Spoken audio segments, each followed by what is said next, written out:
Hi there, this is Allison with Let's Go Travel Tips. Today is Wednesday, it's August 24th of 2022, and we have lots of updates once again. We've got updates on the Carnival protocols. I want to go over a couple of things regarding the Princess protocols that everybody needs to make sure they're aware of, as well as lots of other updates. So let's go ahead and get started.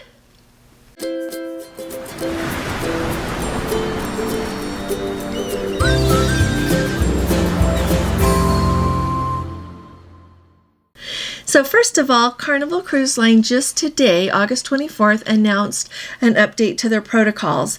Now this is an update to the protocols that are supposed to take effect on September 6th. And so here's what they have to say. First of all, they say that these updates are consistent with what the local destinations are accepting. And so here's what is affected. It says, in addition to lab-administered tests, self-testing is accepted for unvaccinated guests on cruises 15 nights and shorter. Certain destinations do not accept unsupervised pre-cruise self-testing, including Bermuda, Canada, Greece, and Spain. If used for visiting these destinations, self-testing must be supervised by a medical professional. So in other words, it's really not self-testing anymore. You're going to either need to go in person to the place to be tested, and that's what's required by Greece, or you're going to have to do it so that it's proctored either in person or with a healthcare provider on a video phone call with you. But I think it's just very handy for everyone that if you're not going to those destinations, that on those sailings that are 15 nights or less, you can do the self-proctoring on the test. That takes away a lot of worry and saves people some money. And then finally, regardless of the type of test taken, unvaccinated guests will be required to present their negative test results in Verifly or as part of the embarkation process. So any of you who are going to be sailing on Carnival, we are going to rely on you to let us know how that goes. So I know how the Verifly app works. I use that for Holland America, and because they're one of the cruise lines that do that, but Carnival also does. It was so slick. It was so easy, and I will work on getting a video up for you about how to use the Verifly app. It is so easy. And the Verifly app is only available on your phone. It's not something that is available on the computer. It's just an app for your phone, or I don't even know if they have one for your iPad or not.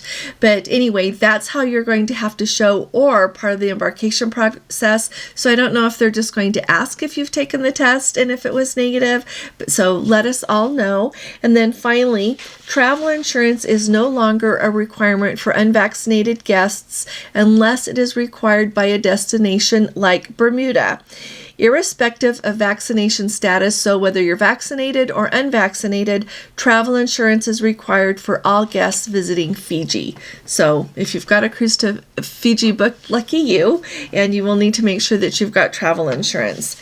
Another update that I want to talk to you about is Royal Caribbean. I think this is really exciting, has just announced that they are expanding their 2023-2024 season to sail over in Singapore and from Singapore, and it'll be on the Spectrum of the Seas. Now you might recall that Spectrum of the Seas is the ship that Royal Caribbean had doing those cruises basically to nowhere out of Hong Kong, and then they had to stop doing that because of you might remember there's a story that I told you, like it was clear back in January, I believe it was, that they thought that someone was on the ship who had been on someone who maybe had COVID. They are so particular about it. So anyway, they have had to not do those so much.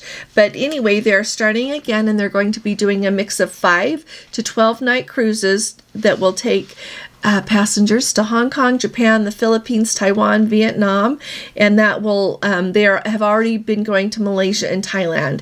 It says on a mix of longer cruises that are 5, 7, 9, and 12 night itineraries. The calls will include Bangkok, Thailand, Ho Chi Minh City in Vietnam, Manila, Philippines, and they are also going to still be doing the favorite 3 and 4 night getaways. And so I think that's great, because then it's got something for everyone. No matter what your budget is like or what time frame you've got, there's something for you.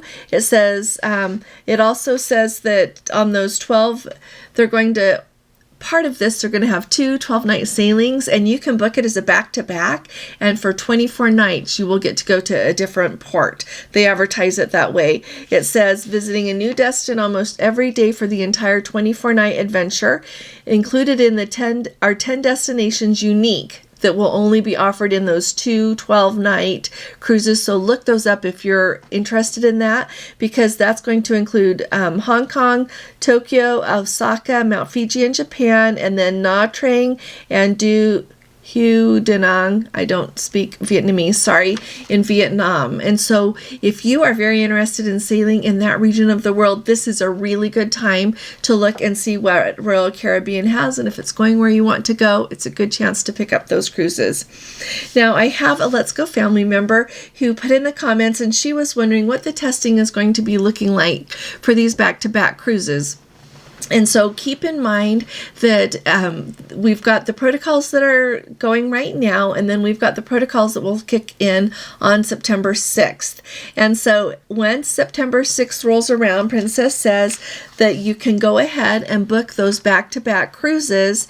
And it says that on such sailings, the guests will need to take a complimentary rapid antigen test within 2 days of that second cruise, that second half of your back-to-back. If that sailing includes a transocean voyage or a Panama Canal transit, and the itinerary is 10 days or more. So it sounds to me that if you book like a 10-night and a 7-night, or a 7-night and a 7-night, you're not like if your first cruise is like 10 nights, you shouldn't have to test if you're vaccinated, because on sailings that are 15 nights or less out of the United States, you are not going to have to be tested if you're vaccinated. So you're going to get on that ship. And then say the next, your back-to-back is only 7 nights long. If you're vaccinated and that's only 7 nights long, it doesn't sound like you're going to have to be tested. Now, this is one of the things that I am really hoping that Princess puts a little bit more information out there, either a little before September 6th or after September 6th, so that people have a really good definitive answer, because there are sailings all over the world and there are all sorts of different lengths. And so it'd be really nice if they had a little bit more guidelines about that. But I would think that unless you are booking really long cruises that are back-to-backs, I would think that you would be okay without having to do any extra testing, unless, like I said, unless they're the longer ones like the Panama Canal, the transocean, things that are longer like that. So I hope that helps you, Kelly. And if anybody else has any questions about that, you can put that in the comments below. Now, another question that I have seen a lot is people are wondering what it means to be fully vaccinated. So on the protocols that Princess has on their website, talking about what the vaccine and testing requirements are by location, by destination, I should say.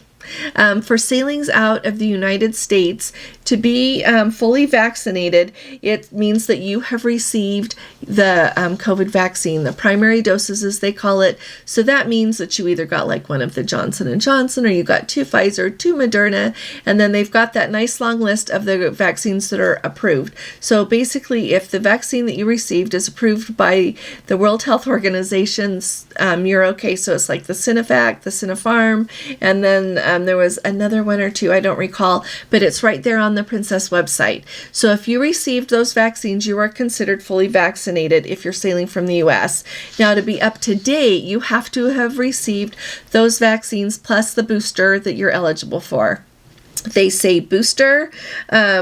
It says received all recommended COVID-19 vaccines, including any booster dose, when eligible at least 7 days before embarkation. So that is for sailings from the United States. If you are going to be sailing from the United Kingdom or from the EU, fully vaccinated there means that you have not only received your initial vaccine, but that you have also gotten a booster if it has been longer than 9 months or 270 days since you received your initial vaccines. So it's a little bit trickier there, but I would just say that if you remember that if you're vaccinated, you have to do the test, and if not, if you're not vaccinated, you're going to have to do a test.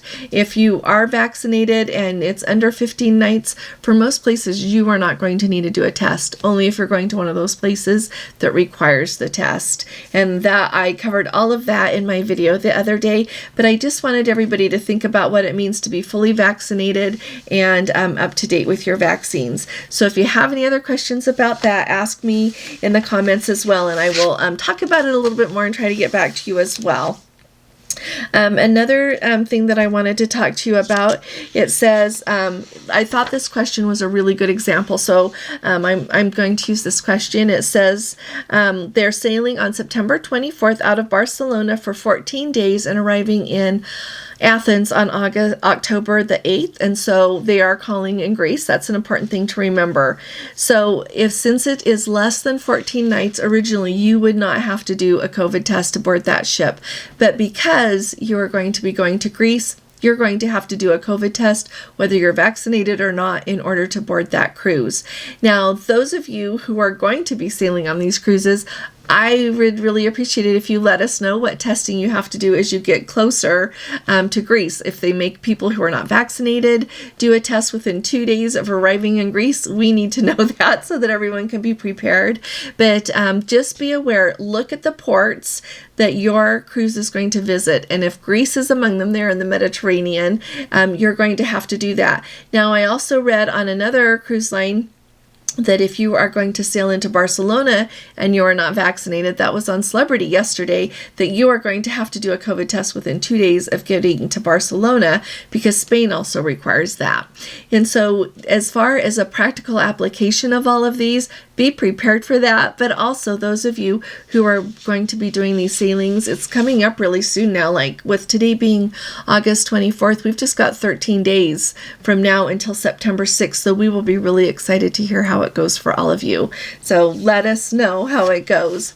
Now, the next question, well, it's not really a question. The next thing that I wanted to talk to you about is just a note. We've got our Let's Go family member, Harry, and he said that they were recently on the Majestic Princess, and they were sailing southbound from Whittier, up there by Anchorage, Whittier down to Vancouver. And he said that their capacity on the ship, they had much fewer passengers than we are hearing that are on the other sailings, like the 7-day sailings out of Vancouver round trip, or the 7-day sailings like out of Seattle. And so if you're trying to pick up an Alaska cruise from now until the end of the season, you might just want to look at one of those northbound or southbound cruises, because it sounds like they have much fewer passengers on it. So not only will you have a little bit more space on the ship, you'll probably get a little bit more attention from the crew. But I don't think they ignore anyone. I think they do a really good job. But I thought it was worth mentioning since he had brought that up. So, and by the way, on their ship, they had just 2,162 passengers, and the capacity on the Majestic is 3,660 passengers. So they really had a lot of extra space there. The last thing that I wanted to talk to you about was yesterday I mentioned how when you use the Princess Hotel and the Princess Transfer, I talked to you about how that works. So if you missed that, listen to my video yesterday. But I very much appreciated one of you said that even if you book with Princess, Renee, thank you. Nope, Roxanne said that even if they book a hotel with a cruise line, when they go to check in, they give them their loyalty number so that they still get points for that stay. And I really, really appreciated them telling us that. Clearly, you couldn't pay for the stay with your points since you were booking through Princess and having the service that goes with it of getting from the airport to the hotel to the port, and then if you do it after the cruise, the ship to the hotel, and then the hotel on to the airport.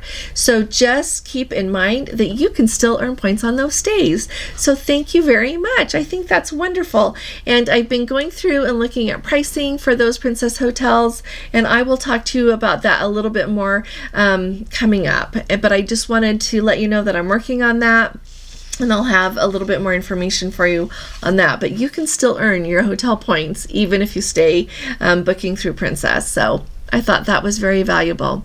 Now, if any of you have any other valuable information, if you are sailing on a cruise ship right now or you have recently got off, we would really, really appreciate hearing from you. I am so excited about the British Isles cruise coming up.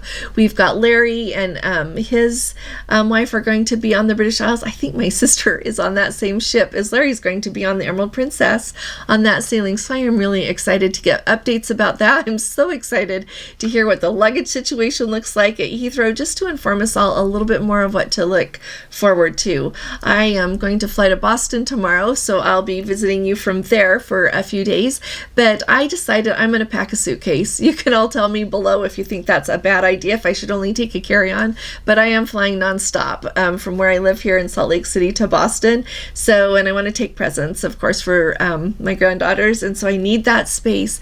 But if anybody has flown that route lately and lost their luggage that quick, please let me know and I'll have to ship the presents.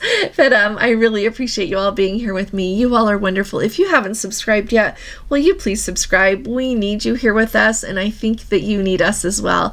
We have an amazing community here, and if you appreciate these updates, would you please give this video a thumbs up, because that really does help us out. I will be talking to you all again really soon. You all take really good care. God bless you. Love you. Bye-bye.